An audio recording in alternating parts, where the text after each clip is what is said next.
Bye.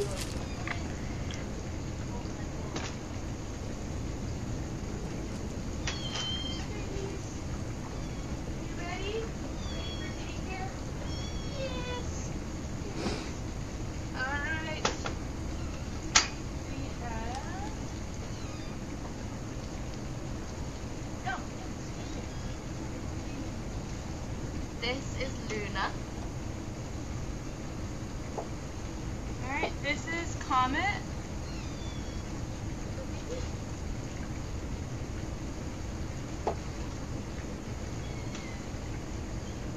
This is Mercury.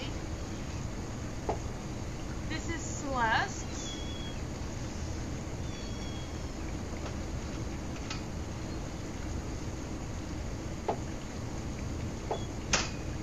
This is Sirius.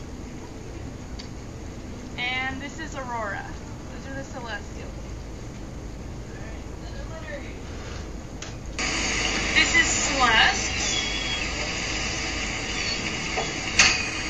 This is Sirius. 1 and 20. And this is Aurora. Those are the Celestials. This is Travis. This is Celeste. This is Sirius. 1 and 20. And this is Timothy. There you go. Come on, baby, let's go. Okay, there's going to be a test now. Can you guys remember who's who?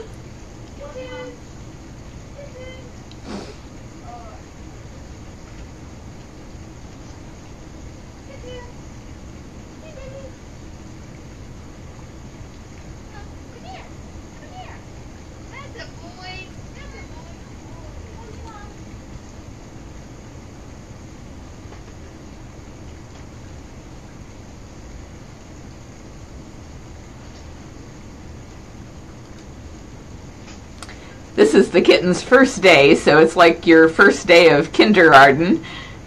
It's all a lot of new sights and sounds and smells. That room back there in the back is the Cool Cat Cave, and it's got heat and AC. So you can see there's a little pet door, and if they want to go in there, they can stay warm in there, or they can have the big open area to play.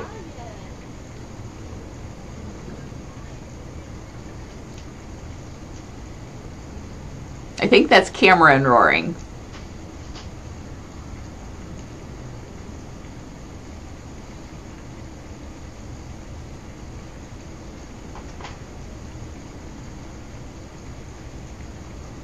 These guys have just been going stir crazy because it's been so cold here in Tampa. I'm glad that they're finally able to go out and enjoy themselves.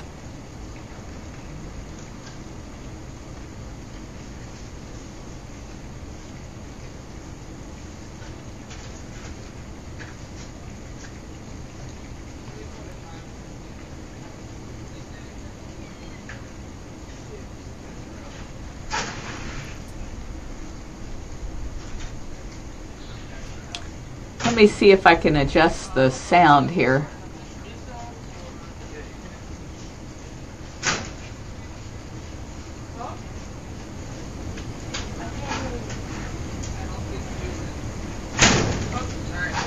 Sorry about that.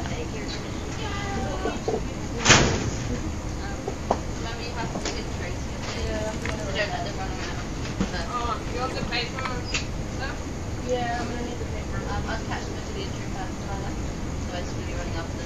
These three are already. Oh, okay. Sorry, my secretary.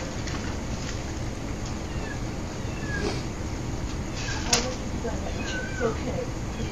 Get off. Yeah. Please try it. Right.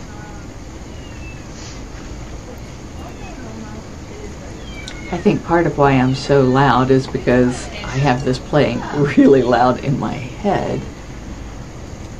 I don't know if turning that down would make the kittens less audible for you.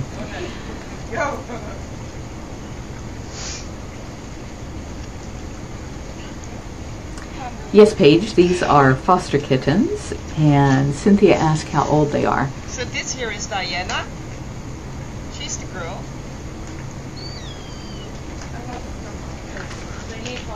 I don't know exactly the age of these guys, but I do know that what we do is we foster them from the time that they're born sometimes. Sometimes they're only a few hours old when they come here, up until the time that they reach 2 pounds. So 2 pounds is the magic weight, it's the magic number. And as soon as they hit 2 pounds, then they go back to the Humane Society of Tampa Bay. They get fixed, they get all their shots, and they get their forever home because they're still really cute at 2 pounds. So that's roughly 8 to 10 weeks, I think, depending on how well the cat's growing. This is Tacoma. He's a little boy. Want to say hi, Tacoma? I'm showing 56 degrees here in Tampa. Go ahead. It's okay. But this was a little bit earlier, so it could have been cooler then.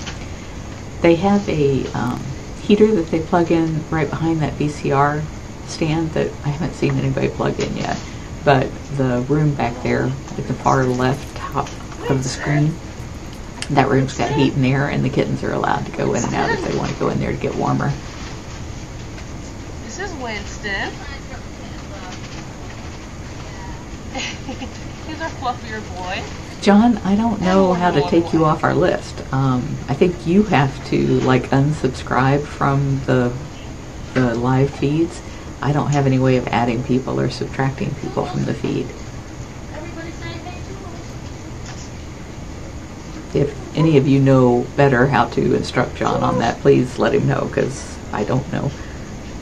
Toodles, aka Milo, is one of our smaller male cats. Very loving though. Huh?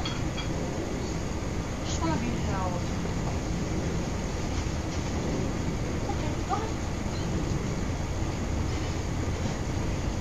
Yes, Patty, we don't do adoptions here at the sanctuary because we're not set up for being able to screen them and make sure that they're going to proper homes and all of that. But the Humane Society of Tampa Bay, they have all of those procedures in place.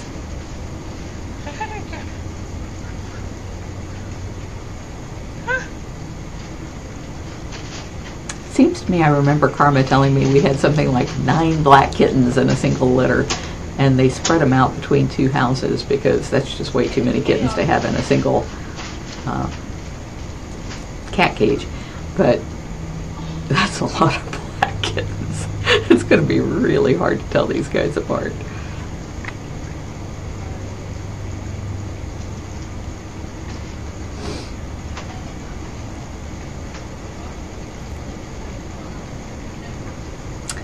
You're right, Diane. They're little black panthers. Black panthers for your couch. The kind that you should have. I'm not sure if you pronounce your name Amani or Amain, but these are kittens from the Humane Society of Tampa Bay. And the way that they get kittens is they work with our Hillsborough County Animal Control. When people dump pregnant cats at animal control, or they might dump a mother cat that had a newborn litter because they don't want her anymore.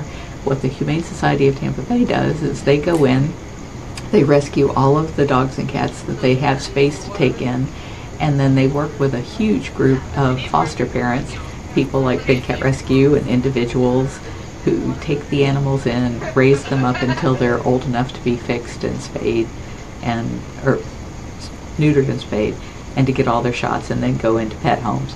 The reason they can't do that at their own facility is when you have a big collection of cats all breathing the same air, they can get sick and you can have everybody sick within a matter of hours. So by spreading them out across all of these different foster homes, they have a much better chance of surviving. And they get more socialization because you can see our kittens stay with the interns at night. These are all interns who are bringing them in. They've been in intern housing all night long. And then they come in here during the day, and our volunteers go in and play with them and socialize them, and they all get to socialize with each other, so that they are some of the most adoptable kittens at the Humane Society of Tampa Bay when the time comes.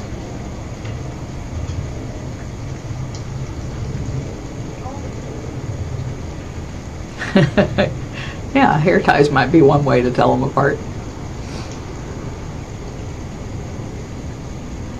Thank you, Tracy. It's actually the interns that do most of the work when it comes to the foster kittens.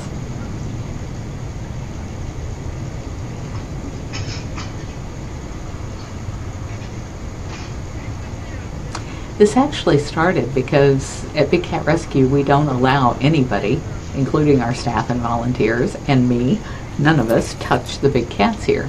And there's a lot of reasons for that. One is it's just rude. Those are wild animals and they don't want us touching them. And the other, excuse me, the other is that it sends the wrong message, and that's the main reason, because if we're touching them and petting them and kissing them and acting like, oh, they love us so much because we're so wonderful, then of course people want to go out and do that same thing and have that same experience, and they'll pay for that experience. And that's what drives all of the abuse. But our people love cats, and so this was a great way that we can kind of get our kitty fix by petting and loving on all of these domestic cat kittens who really need it and want it, and not be touching the big cats.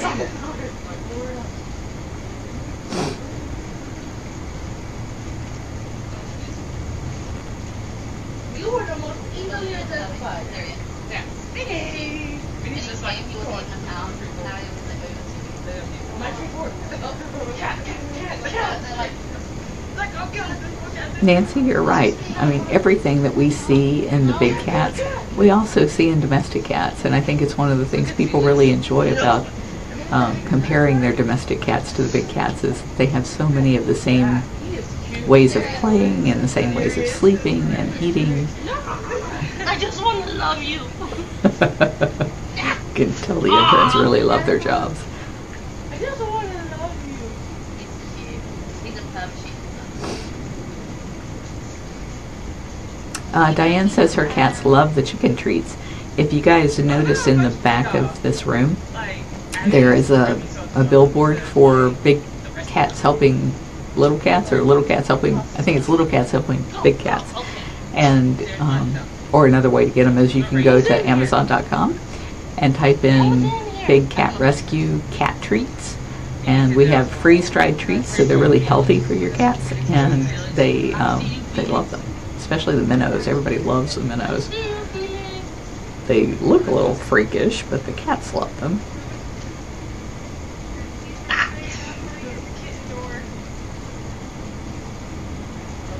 Grace, that is one of the reasons. There are no vaccines that are proven effective in exotic cats or hybrids like Savannah cats and Bengal cats. So it's just not safe to have any kind of contact with them when you have no way of vaccinating the cat or yourself against whatever version of rabies they could carry. Kathleen, I was told that all of the black kittens were from the same litter, which is amazing. And then I think there's a couple of other litters thrown in there too.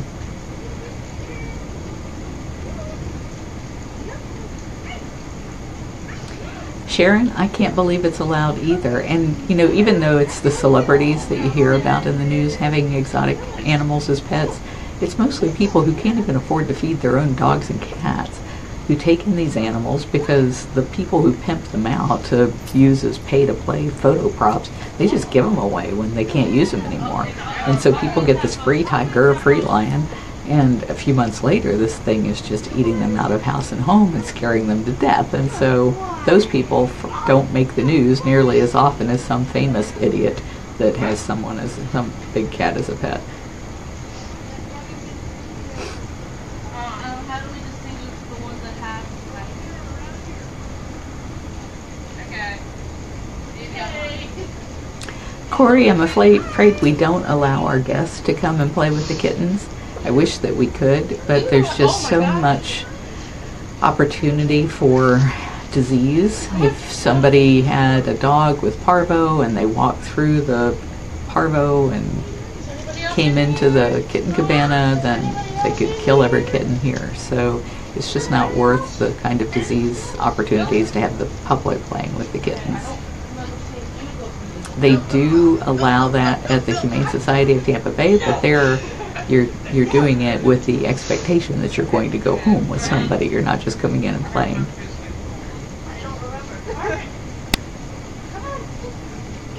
Yeah, Rachel's right. Declawing is a huge issue with these guys. Even though USDA said since 2004, I think, that they should not declaw big cats, people still do it. We just did a really good video about that. Debbie, it should be against the law, and we are working on that. And all of you who have been following us for any amount of time know that our biggest push here is to get a federal ban on the private possession of these big cats. And it's unfortunately it's only available for U.S. citizens to speak out. But please, if you are from the U.S., go to bigcatact.com, bigcatact.com, and when you fill in your information, it will dial your representative in Congress. And all we ask you to say is, please ask your boss to champion the Big Cat Public Safety Act. That's it. One sentence. And it could save so many lives. We have over 103, 104 co-sponsors in the House right now. I think last night we just brought on a new one from Nevada. I'm going to be sending out a thank you email to everybody in Nevada who did that. So you can really make a difference with a call, and you should call every week. Go to bigcatact.com, and there's nobody there right now. It's Sunday, so you're just going to get an answering machine. It's not going to be scary. Nancy says they know her number. Good, that means you're calling. And it's a wonderful opportunity to really start building a relationship with your member of Congress. You never know when there's something that you're going to want or need, that having that relationship with them is going to be a good thing, because this bill, when it finally gets to the floor to be heard, it's going to pass unanimously or very close to it. Its predecessor did, so that's why I'm so sure. So you're setting them up to have a success in Congress, and they're going to remember that. So it's really important that you build those relationships. I know, Megan. I wish I could bottle that energy for sure. Where are all the kittens? Oh, there's one. The little black and white kittens, the 3 black and white kittens, those guys have been in there the longest. They came in before the cold snap. And then all those other kittens came right during the cold snap, so they weren't allowed to go outside.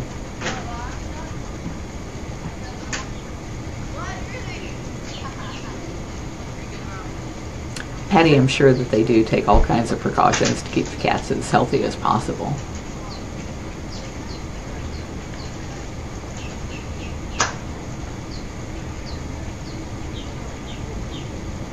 I feel for the person who's operating this camera. These kids are like all over the place.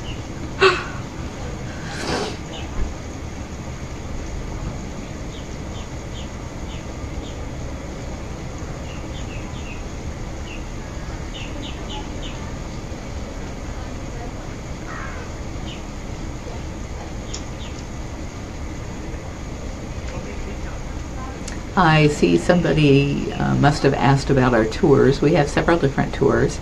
If you have children under the age of 10, the only tours we have are Saturday and Sunday at noon, and those last for an hour because that's about as long as children that age can pay attention. And then if you are here and don't have children under the age of 10, we have tours at 10 o'clock on weekends and 3 o'clock every day, except the only day that we're closed is Thursday. And then I think on like Friday, Saturday, and Sunday we have feeding tours where you go out and watch the keepers feed the cats, and keeper tours, which is our best tour according to the ratings that we get for it, where you actually make paper bag with spices or paper towel tubes with perfumes on it, things for the cats to enjoy. And then you go out with the keeper who hands them out to the cats, and you get to see the cats enjoying your handiwork. So those are, and we have a night tour quarterly at night. But you can find out about all of the tours. They all run between an hour and 90 minutes long, depending on the tour. And you can find out all about those at bigcatrescue.org/tickets.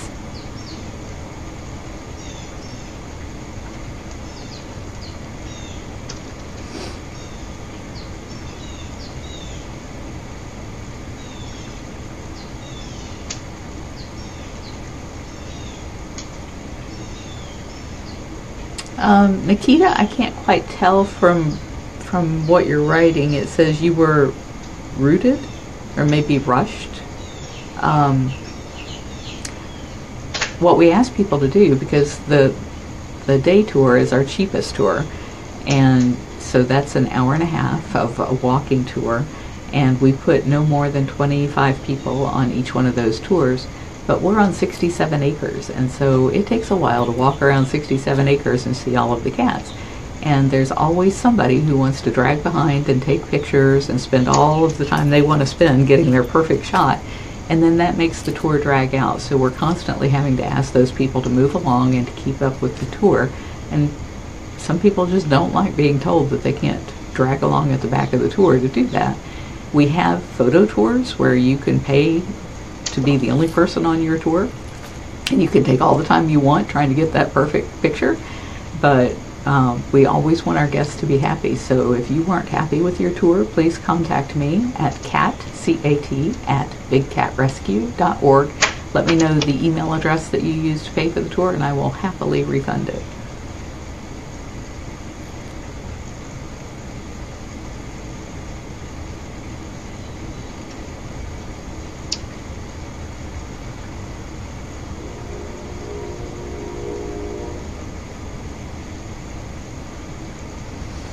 Anita's, a lot of times the decline does not manifest its damage to the cats until they're much older.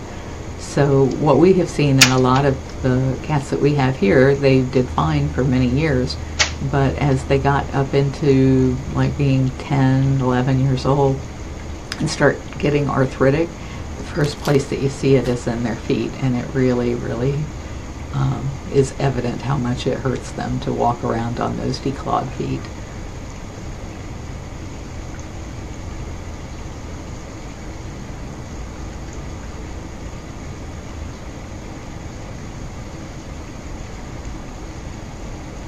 Thomas, these kittens are adoptable, but not from us. We only keep them until they're 2 pounds, which is when they're ready to go back to the Humane Society of Tampa Bay, and that's where they get fixed. And all their shots, well, they start getting their shots while they're with us, but they finish up their shots and get fixed, and then they're ready for adoption.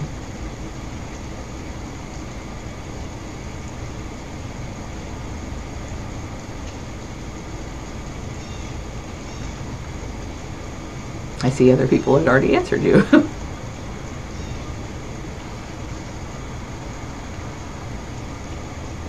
Mirza, Catman Chris Poole, used to be our videographer. His wife wanted to move to California, and then they've been moving all over the place since then, but they've been gone now probably 2 or 3 years. But we still work with him whenever we can and still love him. Yeah, I think we have just about expended all of the kitten energy. They're probably all back there in that room in the back where the air conditioning and heating is. Probably staying warm and checking out all the fun places in there. So I'm going to go ahead and sign off. Hey, little kitten, you need to go catch up with your buds. Oh, there's the heater. I was afraid they didn't have the outdoor heater on. But I see the kittens are over there by the outdoor heater, so that's good.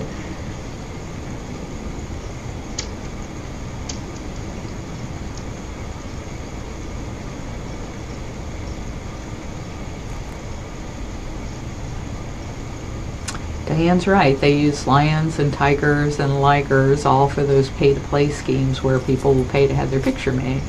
And they tell the people that it's for conservation, but that's just a lie. None of those cats are ever going to go free.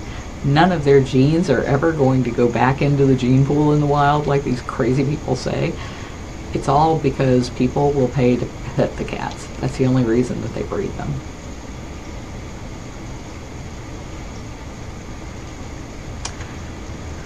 Okay, well, we have a lot of live cameras that you can watch. You can continue watching this one if you go to explore.org/bigcatrescue. Explore.org. You can see it right down here at the bottom of the screen. At the bottom of the screen. Explore.org/bigcatrescue. Love you guys. Talk to you later. Bye-bye.